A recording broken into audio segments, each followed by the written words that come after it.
ube inkosi, ube uNkulunkulu. Baba, as we lift up your name, as we worship you, usethembisile Nkosi that when we are gathered in your presence, gathered in your name, ukhona phakathi kwethu. Baba, siyabonga bukhona bakho phakathi kwethu. Touch each and every one, oh God, ube uNkulunkulu, and meet each and every one in ngesidingweni sakhe. Sikunika lonke lithumo egameni laJesu. Amen. Amen. Sitawuya entumisweni bazalwane, sitawusukuma sinike uNkulunkulu wethu luthumo. Hallelujah. Jesus. King of Zion, Lion of Judah, reign, Jesus reign. You are the King of Zion, Lion of Judah, reign, Jesus reign. You are the King of Zion, King of Zion, Lion, Lion of Judah, reign, Jesus. Jesus reign. You are the King of Zion. King of Zion, You are the Lion of Judah. Lion of Judah, Oh, reign, Jesus. You are the King of Zion. King of Zion, Lion of Judah. Lion of Judah, Oh, reign.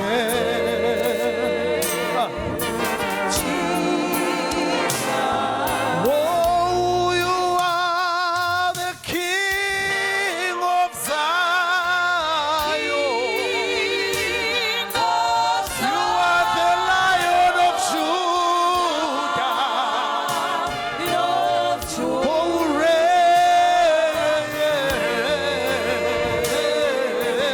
Judah. Oh, Lord, you are the King of Zion. King of Zion. You are the Lion of Judah.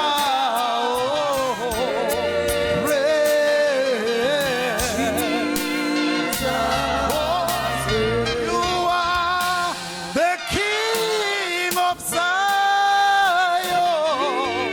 You are the King of Zion. You are the Lion of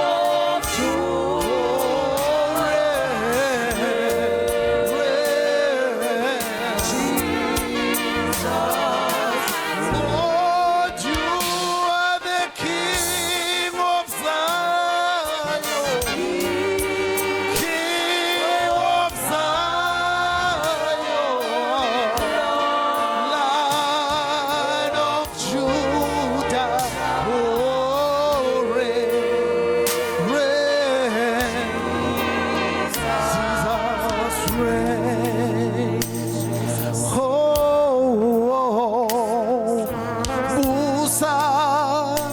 Busa Jesu, busa. Oh, busa Jesu, busa. Oh, inkosi,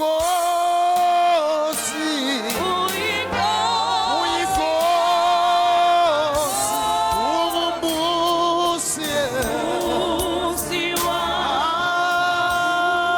yeah, busa.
Siyabonga baba egameni lika Jesu Kristu waseNazaretha. Uyinkosi yamakhosi baba ngumbuso wababusi. Udumo lonke baba siletha kuwe. Akekho baba uNkulunkulu omuhle njengawe. Moya weingcwele njoba sizelana baba endlini yenkazimulo. Size kuwe Nkosi yamakhosi. Ngoba ithemba lethu likuwe. Asinayo omnye uNkulunkulu esingamkhonza simdumise. Sithi busa Nkosi yamakhosi. Ezimpilweni zethu busa baba emndeneni yethu, busa baba emsebenzini yethu, busa baba ezikoleni nasema universities labantwana bethu befunda khona, busa Nkosi emakhaya ethu, busa Nkosi konke ama assets baba osibusise ngawo, busa baba uvele unguNkulunkulu, vela baba uphakeme phezu kwezinto zonke. Sethembe wena baba kekho omunye uNkulunkulu esingamkhonza simdumise. Siyakubonga baba siyakuphakamisa. We give you all the glory in Jesus mighty name. We give you all the glory. We worship you, my Lord. You are worthy, you are worthy. To be We give you all, we give you all, give you all the glory. We worship you, Lord. We worship you. You are worthy, you are worthy to we give you all the glory. We worship you, my Lord. We worship you. You are worthy, you are Lord, we give you all, we give you all,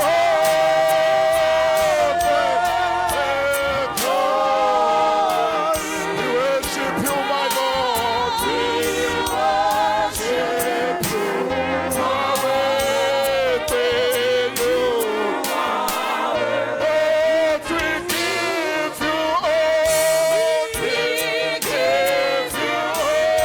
you all, we give you worship you, my Lord. We worship you. You are worthy. You are worthy. Lord, we give you all.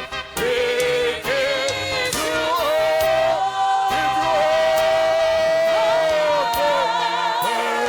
all.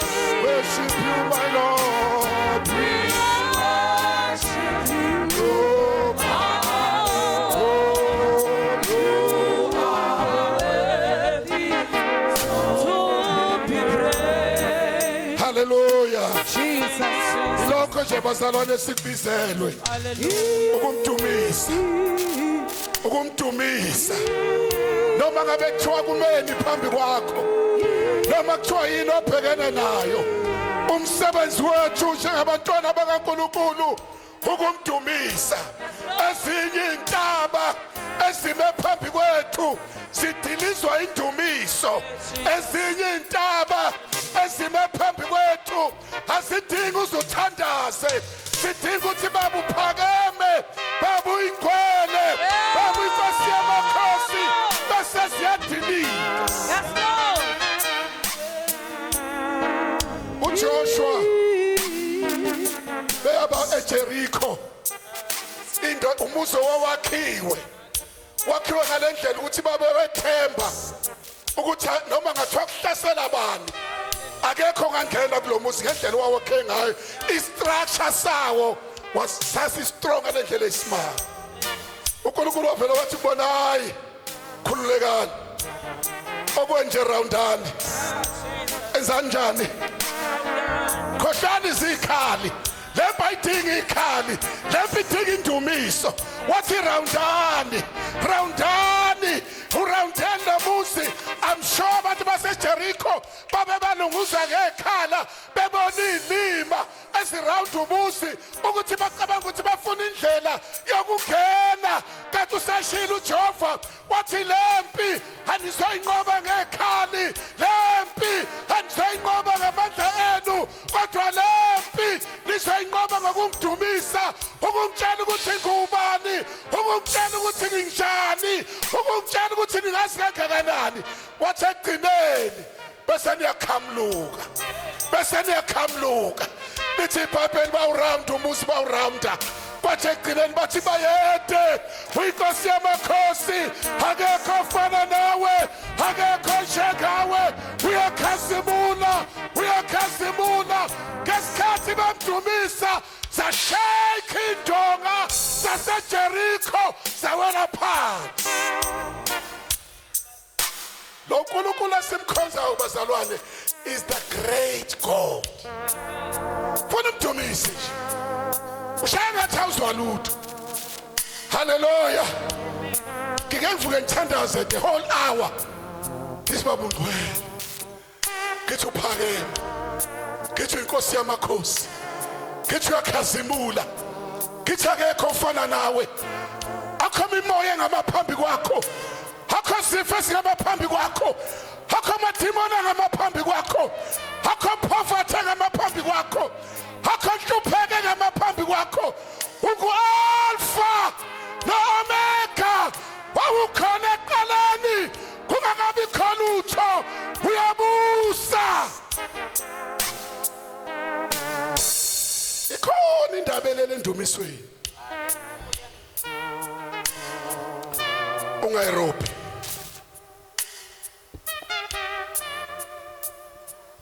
angibikelela ngibe formal mthetho wamvela ngikho formal kodwa ngike formal angibikelele mfundisi Mbuyazi mfundisi uHlabisa ebabasi iEsco worship team Fokajile obaba omama insizwa intombi ogogo omkhulu bese ngibikelela abantu ababaluleke kunathi sonke laba basivakashele namhlanje webazalwane uma sithula amatsha azoshumayela uma senze njani amatsha azokwenza njani nizwile i-evangelism ka-Sunday school mhlambe kuzwe mina ngedwa uthi umama ingane zeza ku-Sunday school sesihamba sohamba kodwa mama wena usala la kwaze kube nithi ayiqala evangelism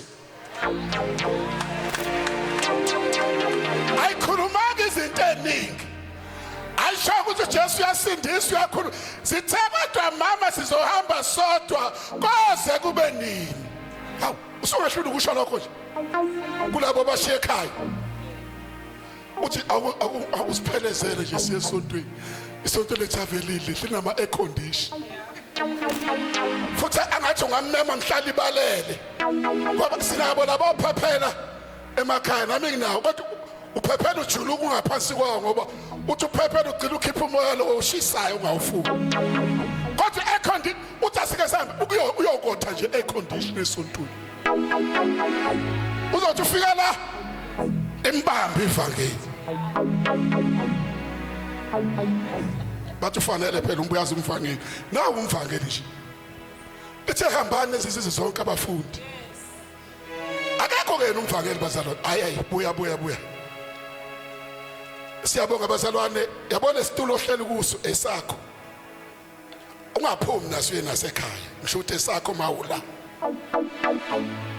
phela ngizobabona sebeyithatha mhlambe umbulana nje akekho ozothi ma usufika ngesonto ezathi suka endaweni yami cha la uhlele khona uthi uyabona khona ezinye nje ezingahleli umuntu haleluya kusho ukuthi siningi itulo like nazo ezinye zisamile lapha ya ngabazala lezi itulo ziyasimangalela yabona zezime lapha emakhoneni sithi phumani niyoshumayela ukuthi azikhuluma language oyizwa sengayikhulumela lezi ayitulo lezi ezime lapha ya nalezi ezingena muntu zithini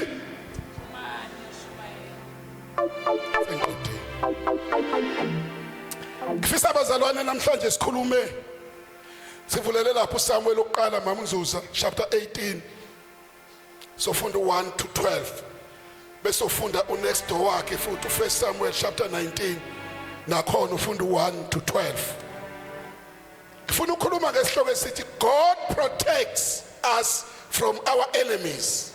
Let's trust him in all circumstances. God protects us from our enemies or against our enemies.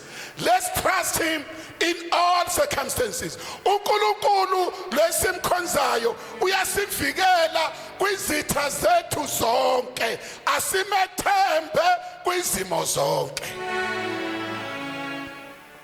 Akasindisanga wagcina lapho, uyasivikela. Sisaze njani bazalwane? Noma ngabe ubhekene nani, asikuthi kulento obhekene nayo ufikelwe, awedwa. Kulama challenges obhekene nawo awedwa. God is with you, and kuyintando kaNkulunkulu ukusivikela. Kwesinye isikhathi sithi mase sihlaselwe siyakhohlwa ukuthi sihamba nobani, bese shawa uvalo. Hallelujah. uSathana bese yasiqhobozela. Ngicela usifundele egameni lika Jesu. 1 Samuel chapter 1. Chapter 18. Chapter 18. From verse 1 to verse 12. Verse 1. Kwathi eseqedile ukukhuluma kuSawule, inhliziyo kaJonathani yanamathela enhlizweni kaDavide. uJonathani wamthanda njengenhliziyo yakhe. uSawule wamthatha ngalolo suku akabe esamvumela ukubuyela endlini kayise. oJonathani noDavide benza isivumelwano ngokuba wamthanda njengenhliziyo yakhe. uJonathani wakhumula ingubo ayenayo wayinika uDavide nezinye izambatho zakhe, kwaze kwaba nenkemba yakhe nomtsalo wakhe nebhande lakhe. uDavide waphuma waya nomaphi lapho uSawule emthuma khona. Waziphatha ngokuhlakanipha. uSawule wambeka phezu kwamadoda empi. Wayemuhle emehlweni abantu bonke nasemahlweni ezinceku zikaSawule. Kwathi ekufikeni kwabo uDavide esebuya ekubulaleni umFilisti, abesifazane baphuma emzini yonke yakwaIsrayeli behlabelela besina ukuba bamhlangabeze uSawule inkosi ngezigubhu nangokuthokoza nangezinkenenezo.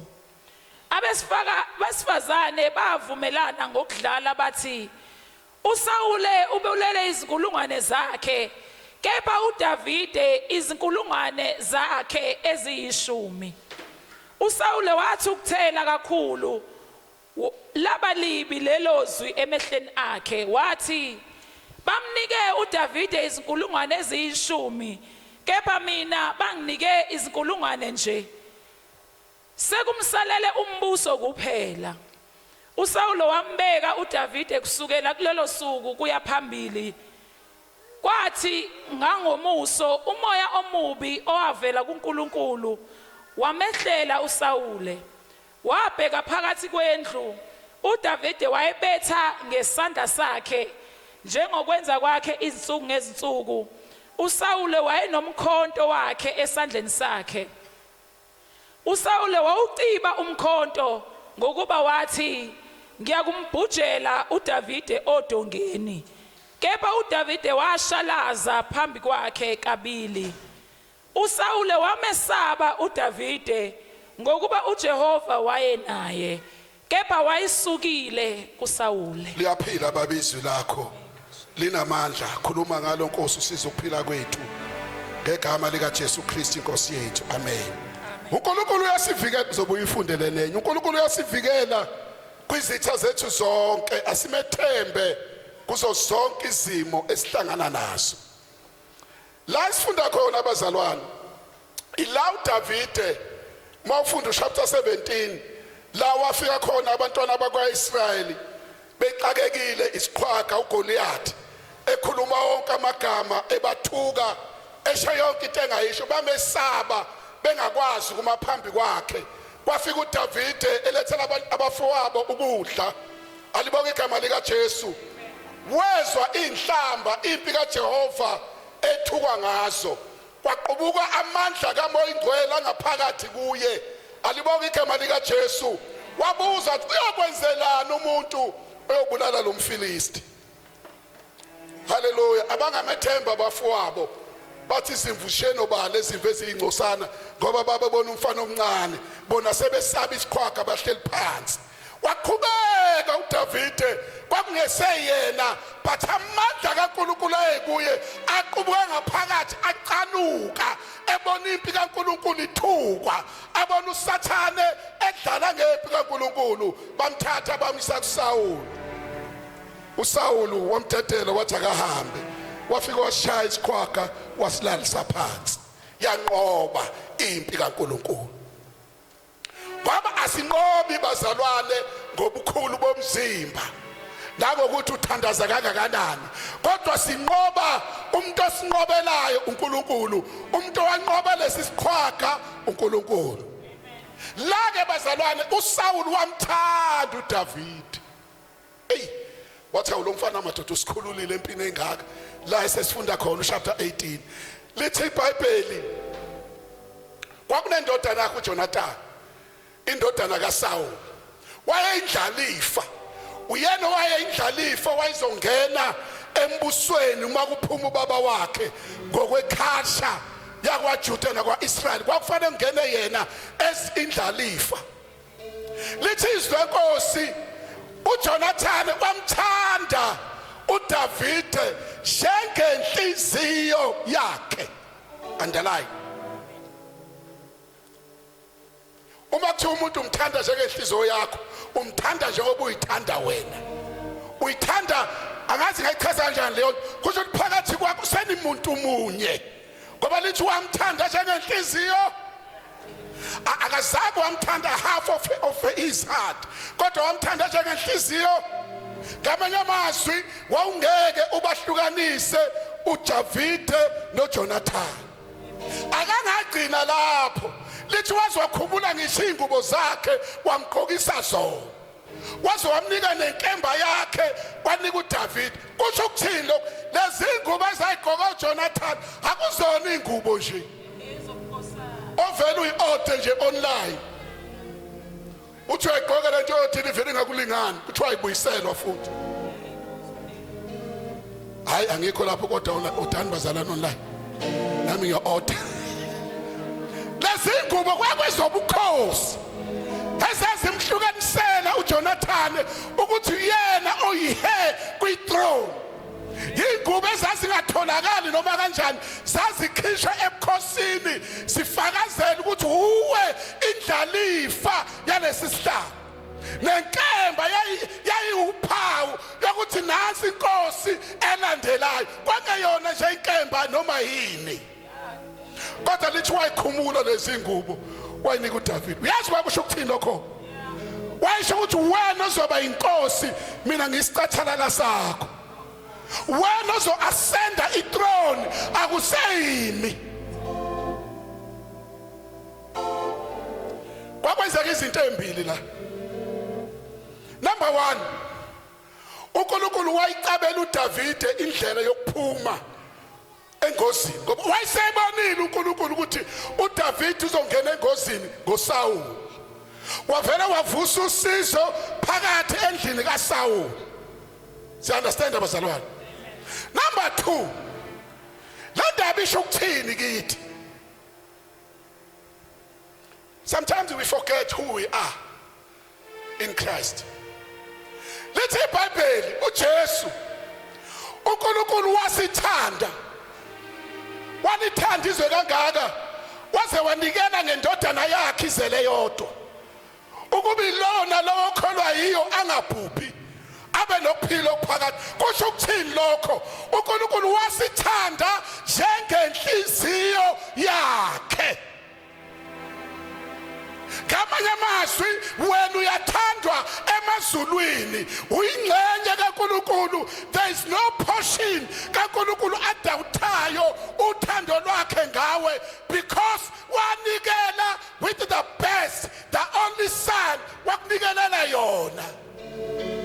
Akakwazi uNkulunkulu ekuthanda kangaka abe siyakuyekelela mawuhlangana nezimo.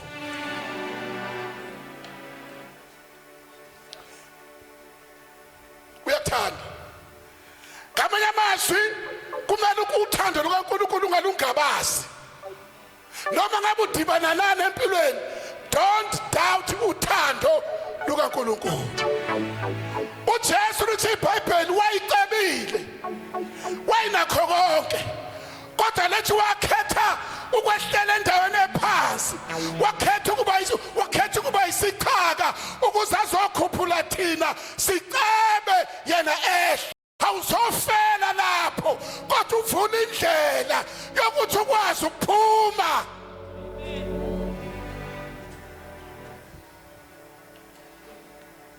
Phoyile nebanga sife kanje. Uyazi ukuthi indlela yokuphuma yini bazalwane? Faith. Ukumkholwa. That is the way out from problems, from challenges, from sicknesses, from troubles, from yonke into ongayicabanga. Indlela yokuphuma ukuthi uphakathi kushisa, kusuke kubuhlungu bazalwane ngisho emzimbeni wakho, ukhathazekile, into zingahambi kahle, kodwa kuthi mawuphakathi bazalwane kulento okuyona ongene kuyona, umkholo uNkulunkulu, umbongo uphakathi, uthi baba ngiyabonga ukuthi unami, ulomlile nguwo, angingedwa nginawe. And ngizophuma ngingenamyucu. Mkhona ungaphela amandla enkingeni. Uyazi iproblem yethu bazalwane, mawusenkingeni noma ngabe ungena kusiphi isimo, usathana vele atshela ukuthi uphi uNkulunkulu wakho. Into oqala isho, ngizoke ngibone ukuthi uzophuma kanjani. Uthi uyathandaza athi usathana, ukhona umuntu okwaphuma enkingeni ngokuthandaza, uvala amehlo nje uthandaza. Kathi uyisula ngempela wena, ubone inkinga obhekene nayo ukuthi inkulu kangakanani izofela kuyo. Umzalwane vele aphelelwa amandla, uvele kuphela ukukholwa. Once waphelela ukukholwa, inkinga izokucindezela. Uthe izwi lakhe bazalwane, uNkulunkulu angeke ngikuyeke, angeke ngikushiye. Angithi sho njalo. Kusho ukuthi noma ngabe bazalwane, uJoshua 1 verse 9 uthi uNkulunkulu aqala ufunde uJoshua 1 verse 9. Siza ukuthi uthini? Joshua 1 verse 9.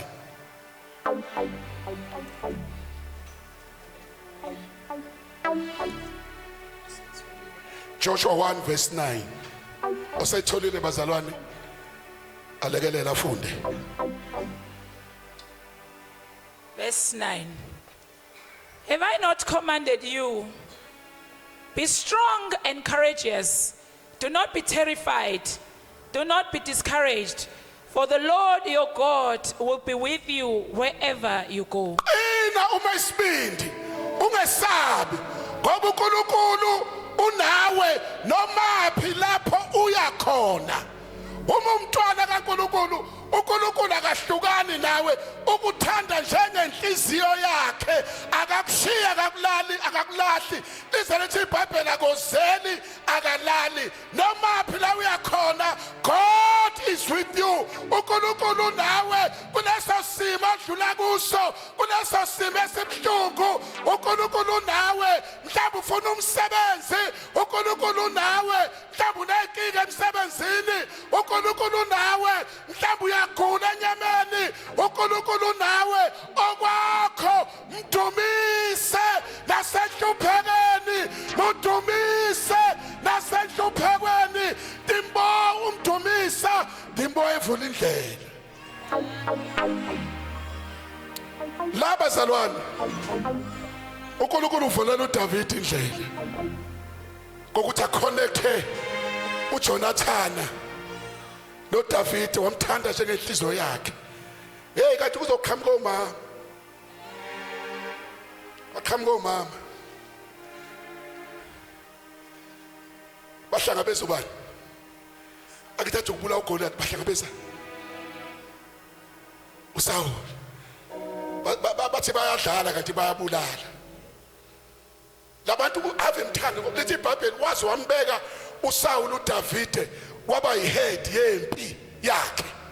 Uyabona umthando abazalwane wambeka waphatha amadoda empi ngoba ayesewabonile amandla enqoba uGoliath.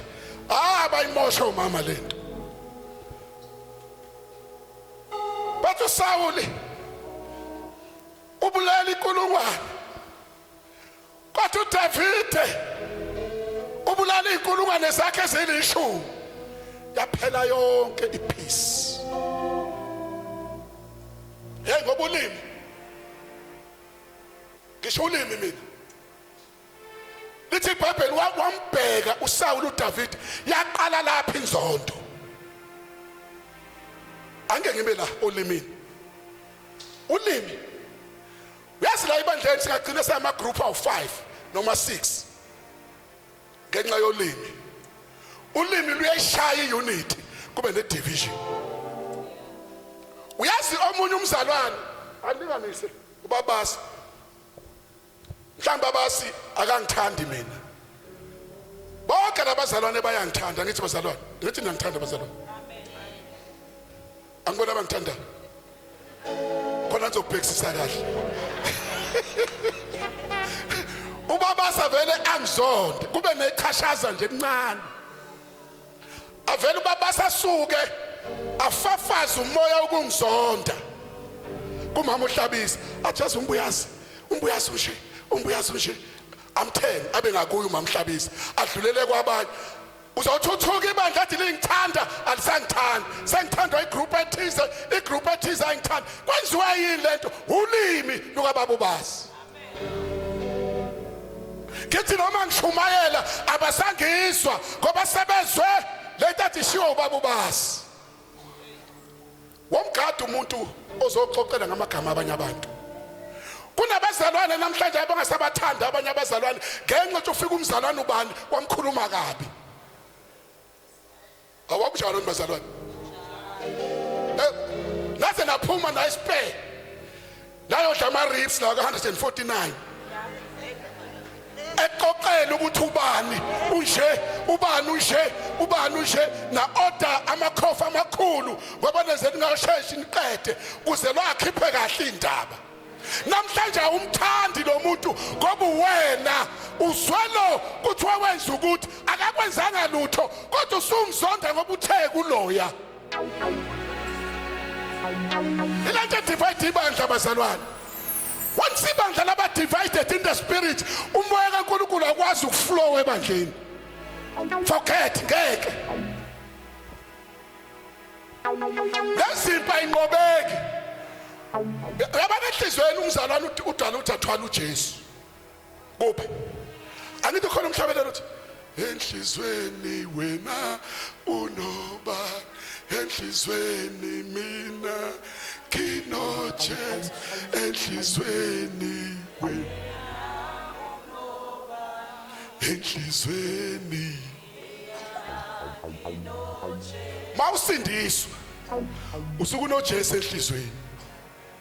Bese kufika labantu abakhuluma indaba besuba nomunye enhlizweni. Mhlawumbe nje ubuhamba nje usengayo uJesu khona umuntu umzalwane ohamba naye ungamthandi futhi ukhona la. Awu uzathi omunye angimpiwe.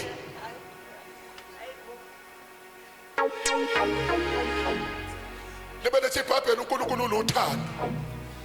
Ungamthanda kanjani uNkulunkulu uma usazonda umzalwane wakho? uNkulunkulu yini bazalwane? Ungamthanda kanjani uNkulunkulu uma usazonda umzalwane wakho? Ubani lo senhlizweni yakho? Uthi noma ephambili uvela ushalaza ubheke phansi awusamuzwa. Ngoba khona ufika waqoqela indaba wabagada labantu abaqoqela indaba. Mina ngixoxela indaba bazalwane. ngoba zobe nezoshumela ngazo la epulpit ngifana ngisho igama ngithi ubani ufike wathi ngisho la ningalini nangelotho lani ngixoxela indaba ngiyaphahluka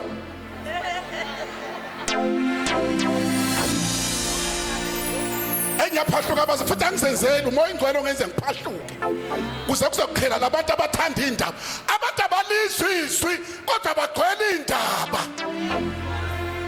abesecabanga ukuthi uzozwa the flow of the Holy Spirit kube kunomuntu ongamthandi uSawuli wamthanda uDavide bazalwane wafika uma Sawuli ubulala inkulungwane kodwa uDavide ubulala inkulungwane zakhe engane waqala ubutha njengoba umzonda lo muntu wenzani kuwe wezwa umngani wakho exoxela ngaye wamzonda nawe uNkulunkulu uthando ungamthanda kanjani uNkulunkulu uzonda umzalwane wakho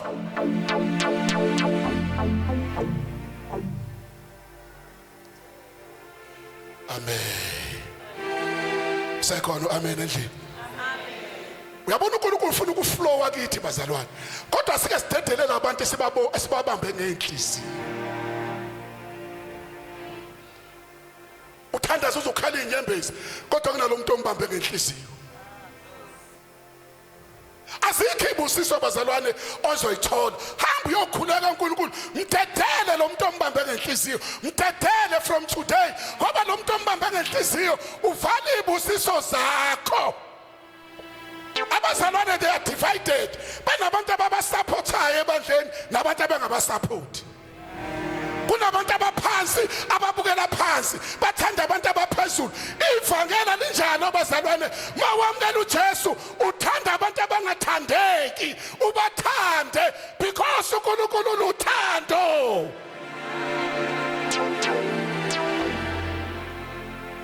lezi zinto ziqeda iunity ngakho nganamngani mina ungezi nje mfuka thina uzocela uba umngani wami ngeke kulunga khona wafika lapho Lundi kwakuswenka hayi sesingabangani avela afika athi ngesikhathi sokuthandaza ngentabeni mangibuye emsebenzini athi afika ngithi hayi sengiyaphuma njobona ngiphethe iBhayibheli asahambe sentabeni siyokwenzani siyothandaza asiyafika entabeni sihambe uyothandaza lapha ya nami ngizothandaza la ngibalekela indaba ngoba ngiyajobeza nje uza nendaba uyabona umuntu mayikhamba kuvela ubona umbona nangokukhefuzela samshisa wagcina sayithandaza abazalwane sasivula ibhasi siyaqasherizwa ngivala indaba ngoba indaba ziyawucima umoya uma kwacima umoya abazalwane usathana uzokubulala ngoba uzoletha inkinga ongeke ukwazi ukuyixazulula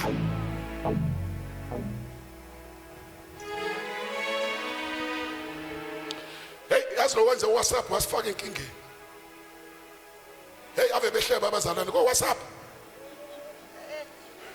uzothi uyangihleba ngelilanga uvela udideke uthumelekile ngoba ninjalo nje ubusabheka ukuthi uthumela kuba vele nguthola ngizokubiza kahle ukuthi asihlangane sonke sizothandaza bese nithi yini le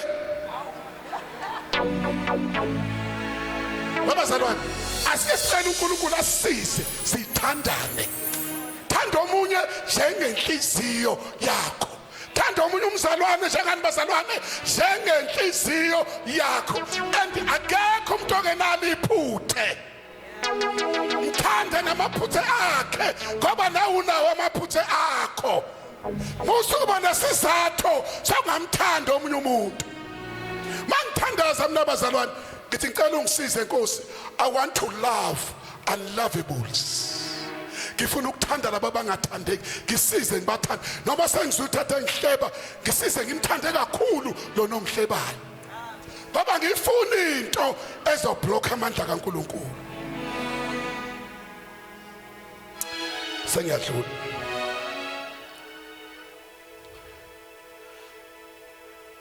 watholakala ukuthi uNkulunkulu useyivulile indlela kaDavide ukuthi anqobe izimpi. Lithi iBhayibheli uSawuli wayehlela umoya wasuka uNkulunkulu wehlele kuyena. uDavide kuphela wayekwazi ukudlala igitha kuphumele umoya kuSawuli, kanti uSawuli usiyamzonda.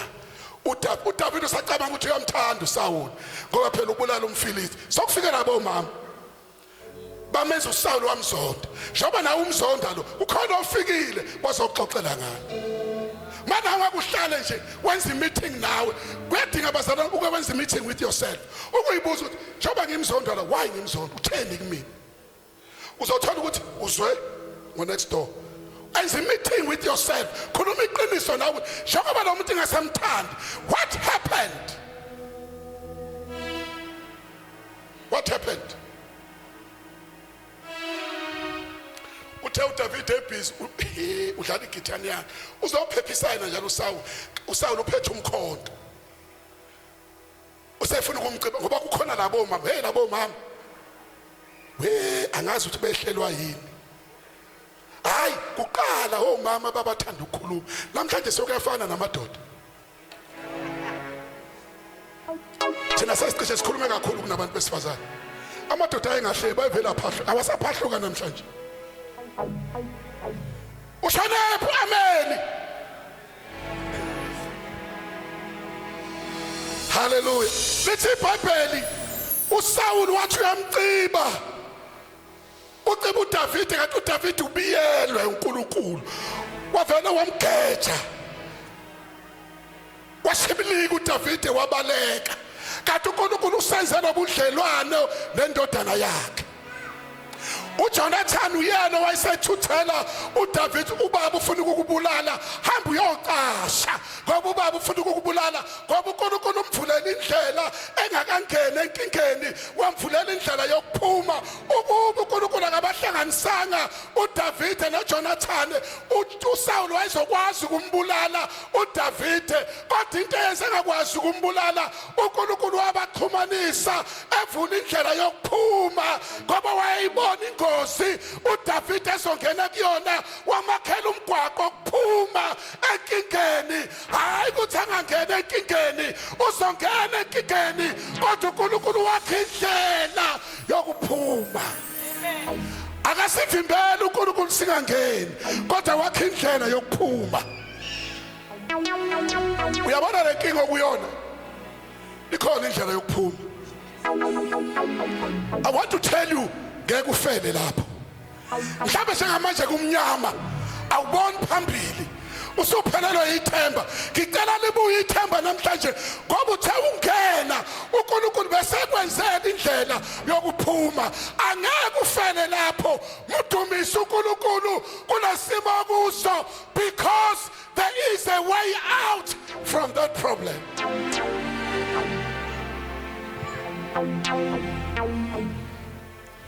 Akangagcina uSawuli. Akithi phela wazi uJonathan indlalifa yakhe.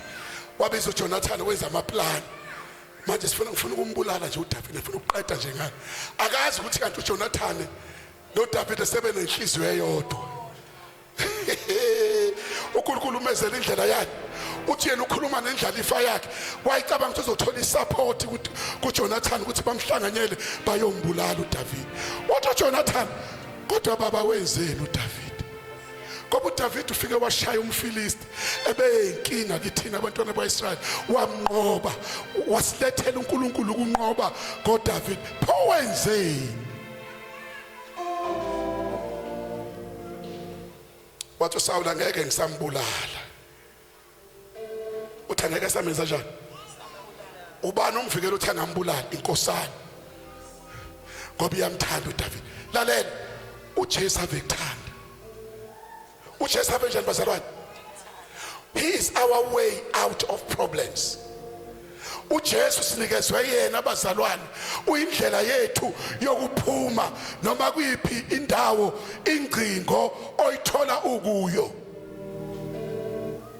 Uyazi kwesikhathi bazalwane mawuphakathi yeka lemthandazo eminingi wavula ukuthi ngegama lika Jesu, ngegama lika Jesu indlela yokuphuma leyo ngegama lika Jesu.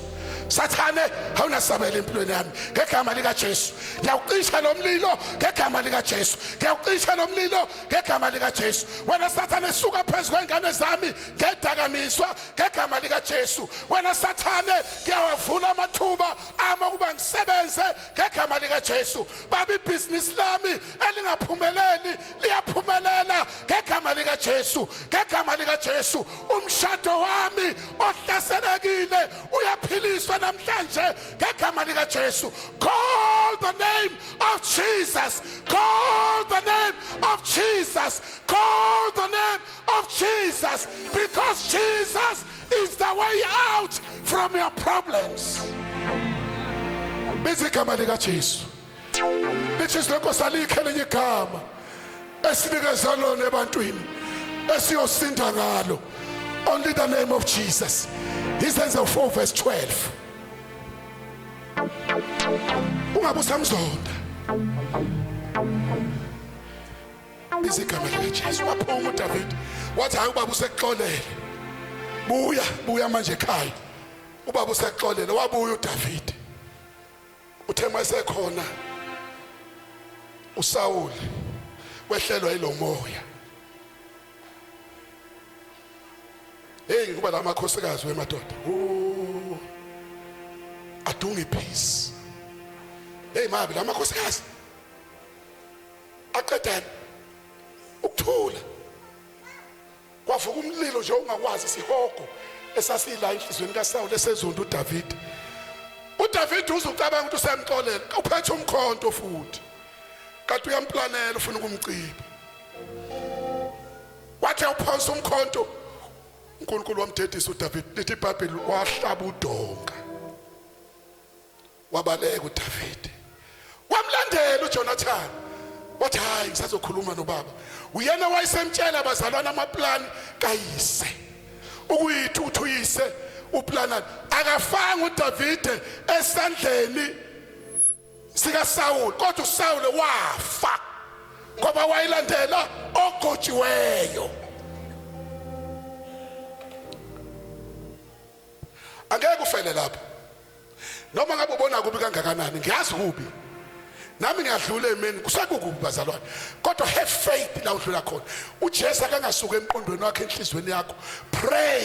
Ingakho ungafanele kube nabantu obafaka nje enhlizweni bazokuphazamisa.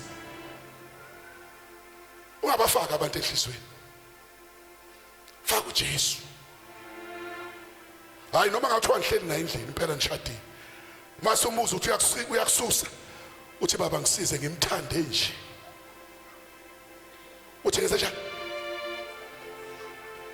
ngimthande ngoba phela ngithi nami aphambi kubafundisi. Wathi ebuhleni sasakhohlwa bazalwane ngizokimbiza amakhaphuni ngiphinde ngiwashadise. Sokwenza inkonzo yokushadisa amakhaphuni bazalwane. Sizoyenza ngifuna omunye avume ebuhleni nasebu ngoba emshadweni kukhona okuhle nobubu phinde bushaya. Ngoba kunoSathane oqhelayo lezi zinto ezimbi. Kodwa khumbula lamazwi uthi wathona ebuhleni. Ulomqalaza kancane angithi wangakahlana. Bathi athi mfuthe mbheke ebuhleni uzosmile. Nasebubi. Manje uhlulwa yini ukumthanda ebuhleni nasebubi? Usuthi manje yazi uNkulunkulu wanginika uSathane. Ukwenza amakhono aseshojana. Yazi ngihleli noSathane endlini. Ucabanga ukuthi ungahlala noSathane mayesesendlini. Yazi bazalwana into enqobo okubi. Lethi iBhayibheli sinqobo okubi ngokuhle. In other words, umuntu ekwenza kabi menzela okuhle uvela phelelwa amandla.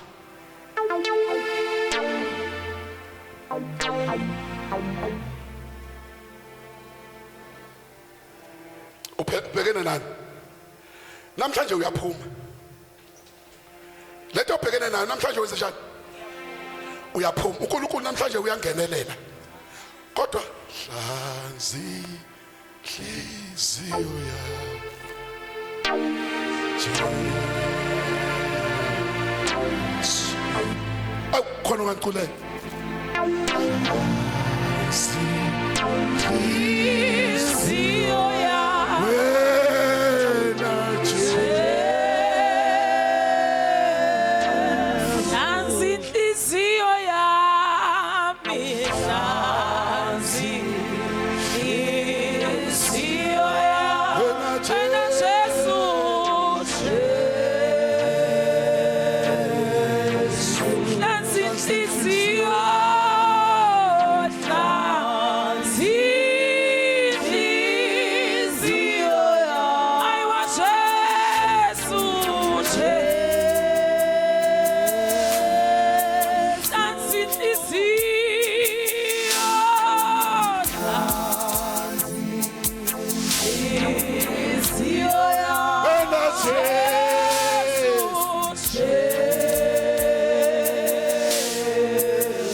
nansi inhliziyo Tansinhliziyo inhliziyo yami wena Jesu amen amen awukaqedi khona la siyakhona uqala kuhlanzweni bazalwane inhliziyo ususa labantu ababambe ngenhliziyo ngoba labantu ababambe ngenhliziyo bavalela ibreakthrough yakho bavalela izibusiso zakho bavalela ukunqoba kwakho thanda bonke abantu njengenhliziyo yakho bese thini masihlanzekile inhliziyo bese thini hlabelela iguqule intando yami yabifaniswe naye yakho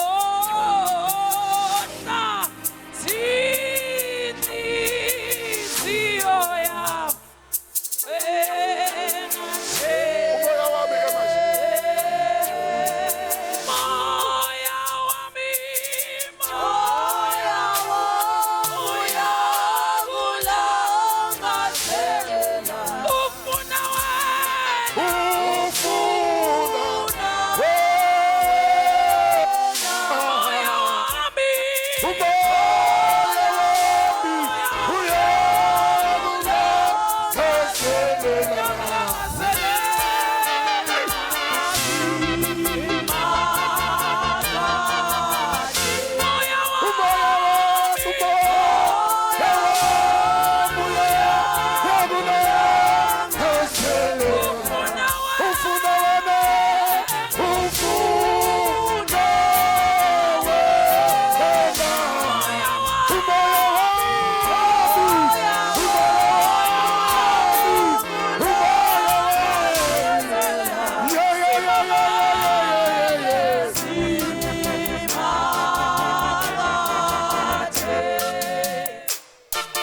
Umsihlanzekile inhliziyo yakho umoya wakho bese ufuna inkosi umoya wakho bese ufuna inkosi bese uyaphuma kulento ekubambile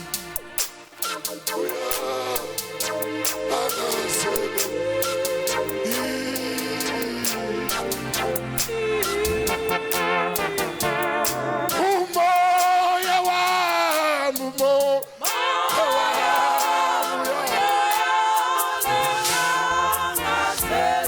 ufuna wena ufuna wena umoya wami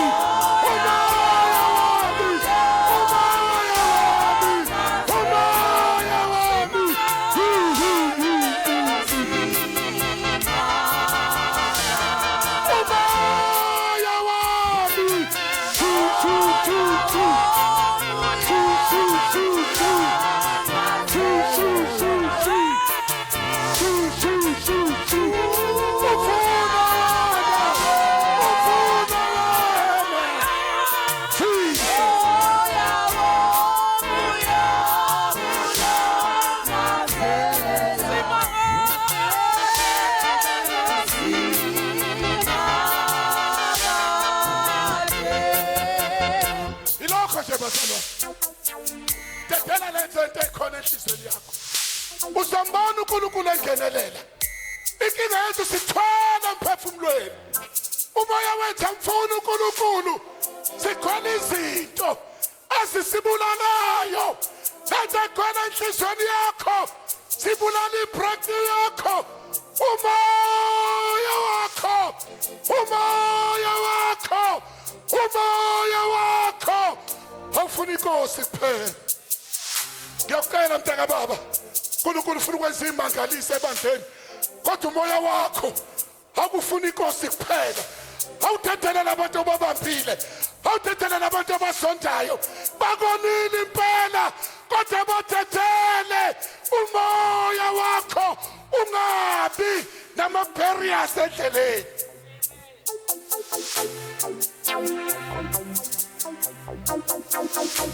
Yazi umoya kaNkulunkulu bazalwane uyakwazi ukusebenza. Uthi uyasebenza athola ama-barriers.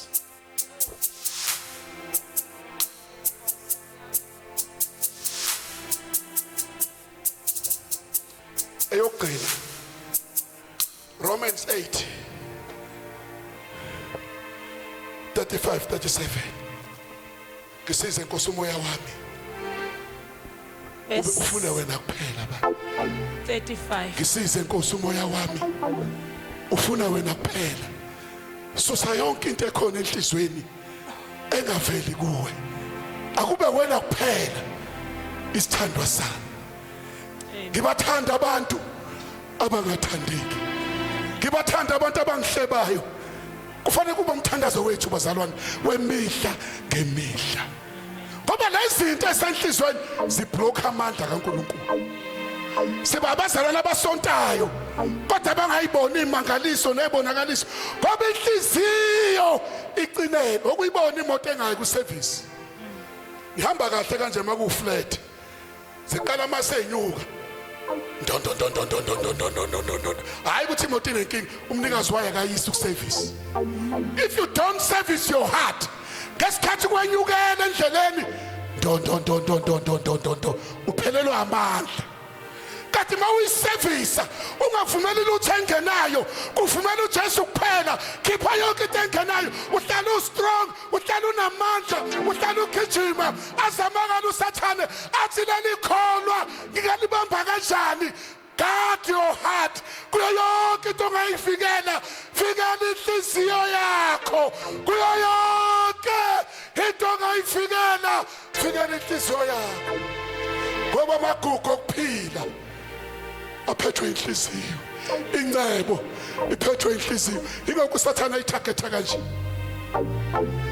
Sifundela u35 ugcina ku37 sengiyavala. Number 1 Verse 35. Ngubani oza kusahlukanisa nothando lukaKristu na? ubani Noma ukuhlupheka, uhlupheko noma ukubandezeka, ukubandezela noma uzingelwa, noma ukusingelwa noma indlala, noma indlala noma kuhambaze, noma sihambaze noma ingozi, noma kunengozi ekhona noma inkemba na? noma sebasicijela inkemba. Kulotshiwe ukuthi ngenxa yakho sibulawa usuku lonke. Siyabulawa ngalezi zinto usuku lonke. Sithiwa izimbi zokuhlatshwa. Yes. Kepha kukho konke lokho siyanqoba nokunqoba ngowasithandayo. Uyazi nje ukuthindela isibazalwane. Leso ukuthi masikholwa sohlangana nalezi zinto endleleni. Lesebaliwe. Angeke wahlangane naso. Kodwa asikakuhlukanisi nothando lukaKristu. Ungaphambani nezwi ngenxa yokuhlangana nalezi zinto ezibaliwe. Ngoba lezi zinto ezibaliwe zizela ukuzocisha umphefumulo wakho, zizela ukuzothunaza amandla kamoya ukuthi angakwazi ukuoperate empilweni yakho ulo ubambe lento le. Siyanqoba ngokunqoba ngowasithandayo. Lento ziyafika abazalwane. Futhi wobheka la uma ukwazi ukuxabana nobhuti wakho enizalana naye ekhaya. Kangakanani abantu obathola eHouse of Glory abangakwazi ukuthi uzalwa kuphi. Phela kuzona ingelosi lezi bazalana nabantu. Kube ingelosi angangibona amaphiko athi njengoba baphika ngekho kusho ukuthi abazi abantu abasindisiwe abaphinde baphahluke. Wena enza sure ukuthi uvikela inhliziyo yakho noma ingozi noma indlala noma ukuhlupheka noma inkemba, kodwa angakuhlukanisi nothando lukaKristu, ngoba lezi zinto maseyiqinanisa inhliziyo yakho automatically sezikuhlukanisile nothando lukaNkulunkulu, sezikwenza uqinane. Awusakwazi ukuba ne-breakthrough in your spirit ngenxa lezinto odibana nazo. Awucela uyiphinde lezi zinto uphinde uyifunde. Ngicela silalele bazalwane, into esihlangana nazo lezi endleleni Hallelujah. zicisha uthando lukaKristu bese kubusa zona. Once kwabusa zona uSathane uqedile ngawe. Kubani oza kusahlukanisa nothando lukaKristu na?